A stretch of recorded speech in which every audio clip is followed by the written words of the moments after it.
पीछे जाके बोलिए। हो गया। हेलो प्रिय स्टूडेंट्स, प्रिय बच्चों, तो हम लोग आज आवर्धन के बारे में पढ़ेंगे। पिछले क्लास में, पिछले लेक्चर्स में हम लोगों ने देखा था mirror formula 1/v + 1/u = 1/f। आज हम लोग उससे important examination point of view से लेकर आगे तक में ये काम आता रहेगा।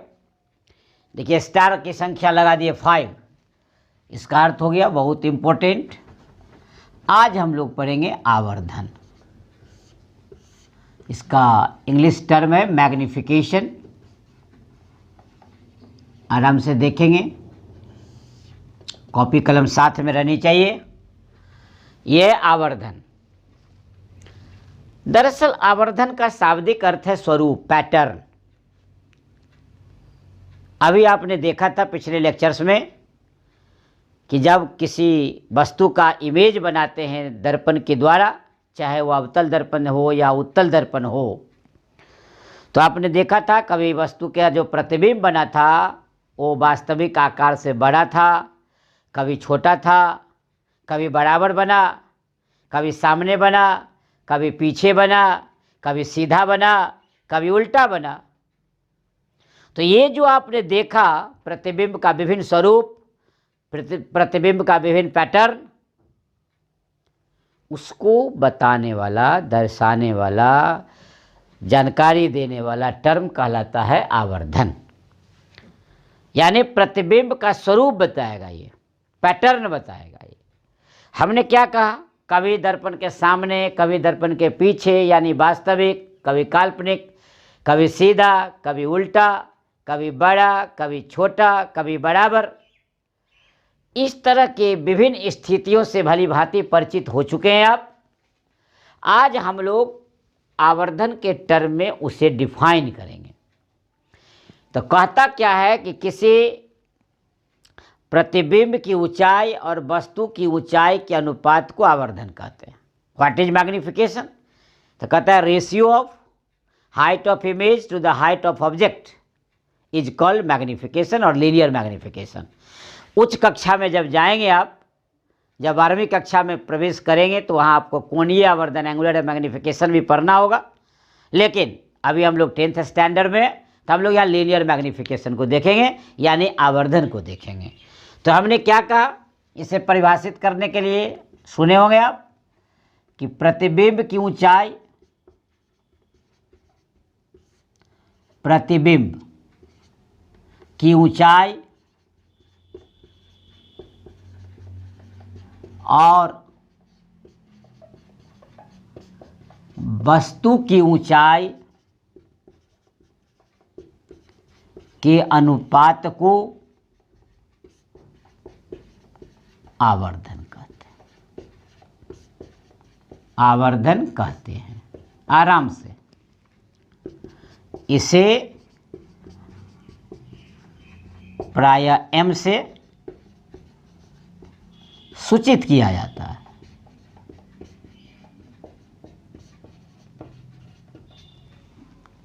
अर्थात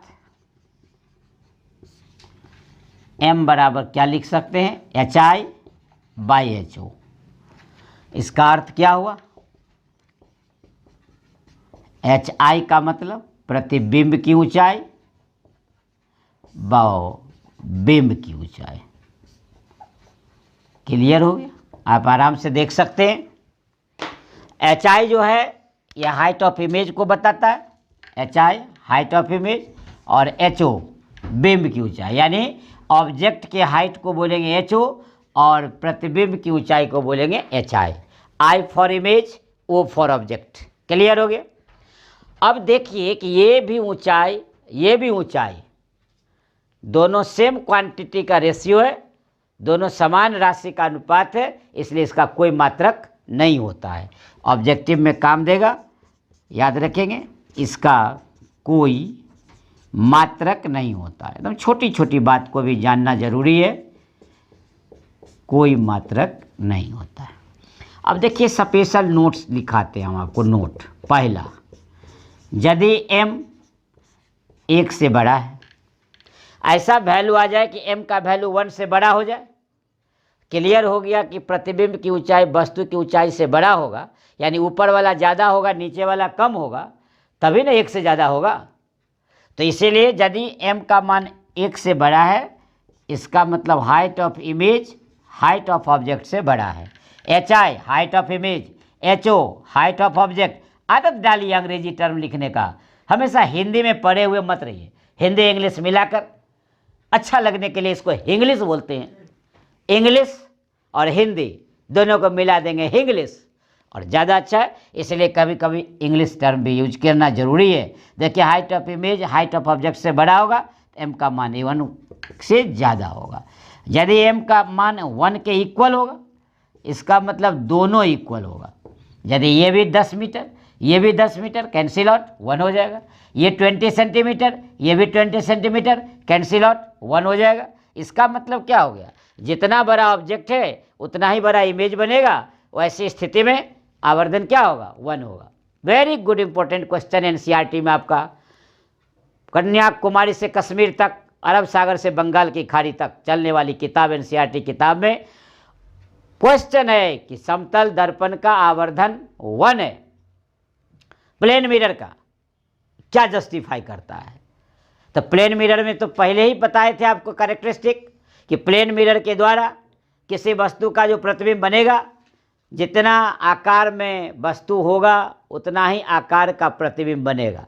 मतलब वस्तु का आकार और प्रतिबिंब का आकार बराबर होगा प्लेन मिरर के द्वारा। वैसी स्थिति में कट के 1 हो जाएगा। इसका मतलब कि प्लेन मिरर का आवर्धन हमेशा +1 बताएगा। तो देखिए HI बराबर HO हो गया। थर्ड केस दिखा रहे हैं कि यदि आवर्धन <1 हो जाएगा, छोटा हो जाएगा, इसका मतलब उल्टा HO ही HI से बड़ा हो जाएगा। इसको कोई आदमी घबराए ना जाए, इसलिए HI HO लिखिए या ये लिखिए, दोनों सेम चीज़ है। ध्यान दीजिए, नीचे ज़्यादा हो जाएगा ऊपर कम हो जाएगा, तो 1 से कम हो जाएगा, और ये इक्वल होगा तो इक्वल होगा, और ये बड़ा होगा तो बड़ा होगा। तो एक टाइप का ऑब्जेक्टिव सॉल्व हो गया। कब प्रतिबिंब की ऊंचाई बढ़ा, कब वस्तु की ऊंचाई बढ़ा, आवर्धन से पता चल जाएगा। यदि 1 से ज़्यादा, 1 के बराबर और 1 से कम, इसका कोई यूनिट नहीं होगा, आप आराम से जान गए। एक बात ध्यान रखिएगा, ये जो प्रतिबिंब ये जो बना फार्मूला से, तो आवर्धन वास्तविक और काल्पनिक, इसको भी ध्यान रखा जाए। नोट नंबर 4, आवर्धन वास्तविक या आवर्धन काल्पनिक। हम कहते हैं कब, जब आपका ध्यान दीजिए कि HI, ये ध्यान दीजिएगा कब हम बोल रहे हैं, यानी वास्तविक प्रतिबिंब बनता है, उसमें एक सीधा बनता है एक उल्टा बनता है। तो आपको वास्तविक और काल्पनिक जब चर्चा क्लियर किया जाए तो वास्तविक प्रतिबिंब में क्या बनेगा, वस्तु सीधा, प्रतिबिंब उल्टा। ध्यान रखिएगा, जैसे हम आपको लिख रहे हैं यहाँ, ध्यान दीजिए नंबर 4 में, जब प्रतिबिंब वास्तविक, जब प्रतिबिंब वास्तविक बनता है तो वस्तु की ऊंचाई, अब हम बार बार इसमें HO लिखेंगे, देखिएगा ये तो पॉजिटिव ही रहेगा, लेकिन प्रतिबिंब की ऊंचाई HI ये नेगेटिव होगा। क्यों, क्योंकि उल्टा बनता है। वास्तविक प्रतिबिंब जब बनेगा तो वस्तु तो सीधा रहेगा ही, लेकिन प्रतिबिंब उल्टा बनता है तो ये नेगेटिव साइन हो जाएगा। जब ये नेगेटिव साइन होगा तो एक पॉजिटिव एक नेगेटिव, तो m का मान माइनस में आ जाएगा। m का मान क्या हो जाएगा, माइनस में हो जाएगा। ध्यान दीजिएगा, इसका मतलब जब प्रतिबिंब वास्तविक बनेगा तो आवर्धन का चिन्ह जो होगा वो ऋणात्मक होगा, ध्यान रखेंगे। लेकिन काल्पनिक प्रतिबिंब बनने की स्थिति में ध्यान रखिएगा, HO पॉजिटिव HI भी पॉजिटिव, इसलिए कि यहाँ सीधा बनता है, ध्यान से देखिएगा, और यहाँ उल्टा बनता है। इस स्थिति में आवर्धन का चिन्ह धनात्मक होगा। क्लियर हो गया कि आवर्धन का चिन्ह कब प्लस और कब माइनस? जब आपको सीधा बनेगा तो HO भी पॉजिटिव, HI भी पॉजिटिव, वैसी स्थिति में साइन इसका क्या हो गया? धनात्मक। और जब उल्टा बनेगा तो साइन उसका हो गया नेगेटिव। ये बात को ध्यान रखना ऑब्जेक्टिव के लिए। देखिए 1 2 3 4 5 कई आपको ऑब्जेक्टिव हमने आपको सजा दिया, तो इस तरह से इसको बनेंगे, कोई यूनिट नहीं होगा, परिभाषा बता दिए।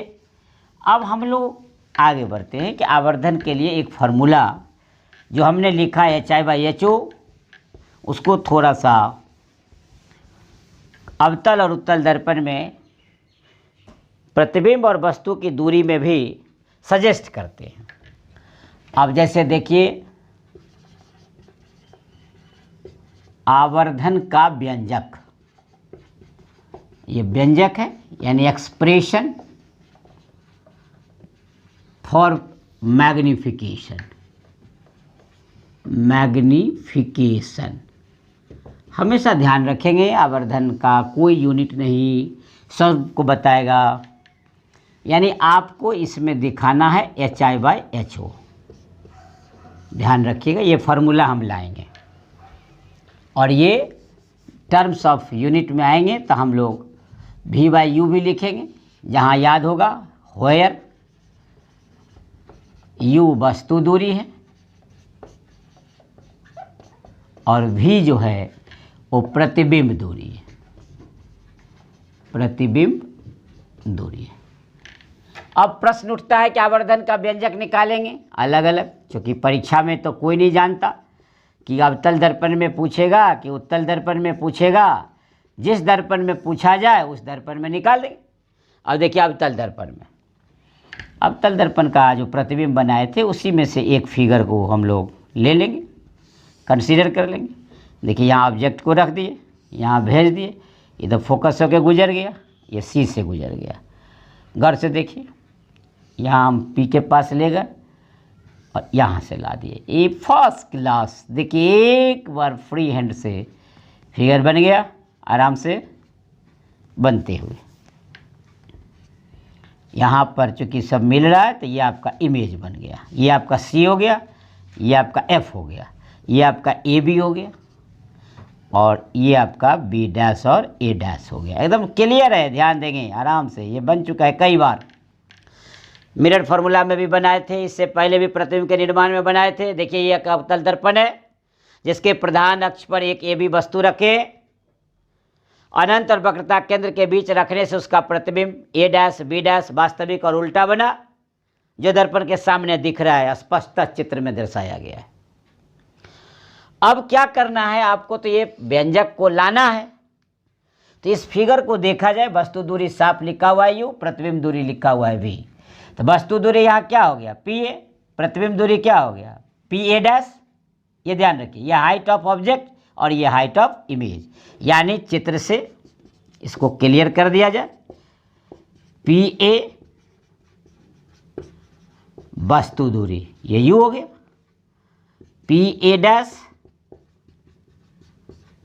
प्रतिबिंब दूरी ये भी हो गया, AB ये हाइट ऑफ ऑब्जेक्ट और A' B' height of image हो गया। ये हाइट ऑफ ऑब्जेक्ट HO और A' B' height of image HI। तो इस तरह आपके सामने हो गया। अब हम लोग क्या करेंगे, now triangle ABP similar triangle A' B' पे अब हम लोग क्या किए, इसको सिमिलर कर लिए। तो इधर से A' B' बाई AB, इधर से AP और इधर से A' आ गया। अब देखिए आपके पास सारा आ गया। अब साइन कन्वेंशन का उपयोग करेंगे और आराम से चिन्ह परिपाटी का उपयोग करते हुए, पिछला ही क्लास में हमने बताया है कि साइन कन्वेंशन का उपयोग करेंगे चिन्ह परिपाटी का उपयोग करते हुए इन पदों का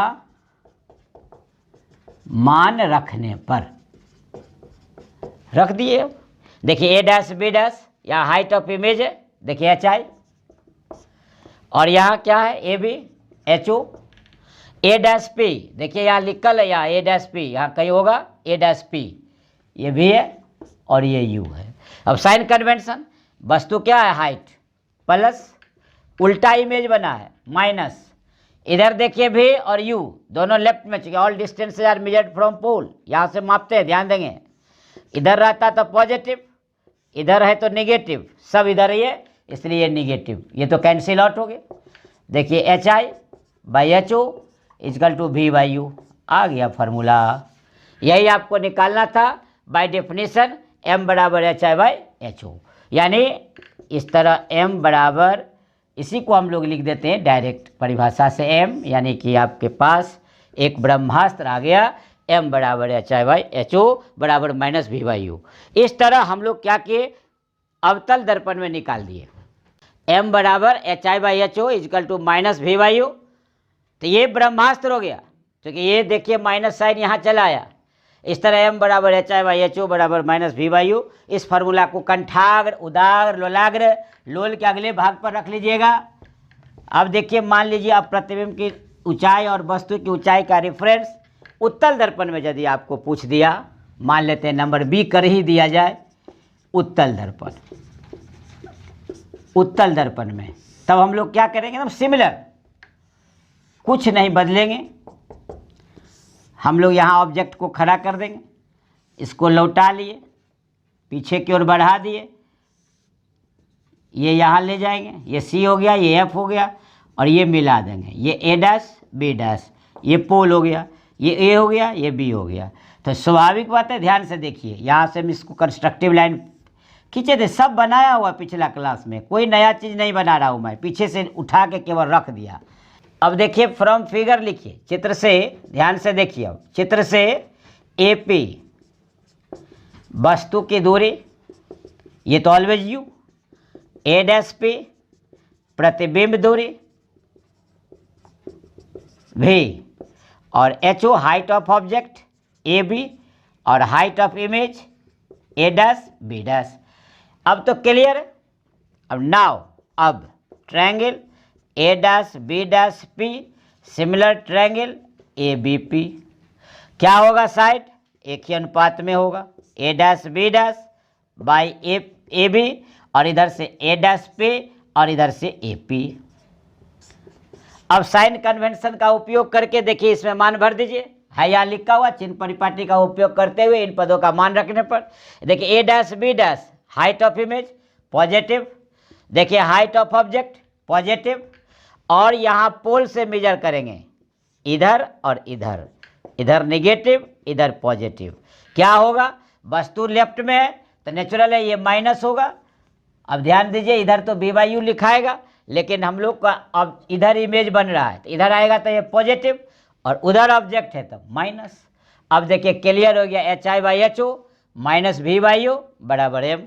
इस तरह आपका मैग्निफिकेशन का वही फॉर्मूला आया, दर्पण अवतल हो या उत्तल, मैग्निफिकेशन के फॉर्मूला में कोई चीज नहीं आएगा, यानी आपको याद रखना पड़ेगा, इस फार्मूला का ब्रह्मास्त्र के रूप में उपयोग होता है न्यूमेरिकल बनाने में। अब देखिए यहाँ पर तो हम लोग ब्रह्मास्त्र निकाल लिए, अब तो इस ब्रह्मास्त्र को आगे बढ़ाते हैं हम थोड़ा। अब देखिए दर्पण सूत्र से क्या जानते हैं, दर्पण सूत्र से हम जानते हैं, क्या जानते हैं आप, 1/v प्लस 1/u 1/f। हम लोग दोनों ओर v से गुना कर देते हैं, दोनों ओर v से मल्टीप्लाई कर दिए, गुना करने पर क्या हो गया, v/v v/u v/f। देखिए v/v कट के 1 हो गया, 1 प्लस v/u ये v/f। अब गौर से देखिए, इसको हम इधर ले जाएंगे, इसको इधर ले जाएंगे, थोड़ा सा जगह यहाँ है, यहीं बना लेते हैं। अब देखिए यही है जगह, यहाँ से ला रहे हैं। अब देखिए v/u और इधर हम ऐसे सेट कर देते हैं, इधर से 1 minus we by f minus we by u, और माइनस वी बाई यू किसके बराबर है, एम के बराबर, तो यहाँ पुट हो जाएगा एम के बराबर, तो एम बराबर 1 माइनस वी बाई एफ। एक ये भी फार्मूला निकला, जब आपको इमेज डिस्टेंस और फोकल लेंथ मालूम हो तो डायरेक्ट साइन कन्वेंशन उपयोग करते हुए हम लोग आवर्धन का मान निकाल सकते हैं। सच पूछिए तो शाब्दिक अर्थ में आवर्धन क्या निकलता है, किसी वस्तु का कितना गुना, कितना बड़ा पैटर्न, स्वरूप, आकार, कितना बड़ा प्रतिबिंब प्राप्त होता है, उसके बारे में जानकारी लेते हैं। तो देखिए ये भी एक फॉर्मूला आपका क्लियर हो गया। तो ध्यान रखेंगे, वस्तु दूरी, प्रतिबिंब दूरी के टर्म में ये, height of image, height of object के टर्म में ये, और एक जनरल फॉर्मूला अलग निकल गया v और f के टर्म में। तो आज का बस यही हम लोग समाप्त करते हैं, फिर अगली कड़ी में, अगले लेक्चर में मिलेंगे। आपको thank all of you, best of luck, और आगे की ओर हम लोग बात करते हैं। टेक योर सेल्फ, सबा खैर, फिर मिलते हैं अगले लेक्चर।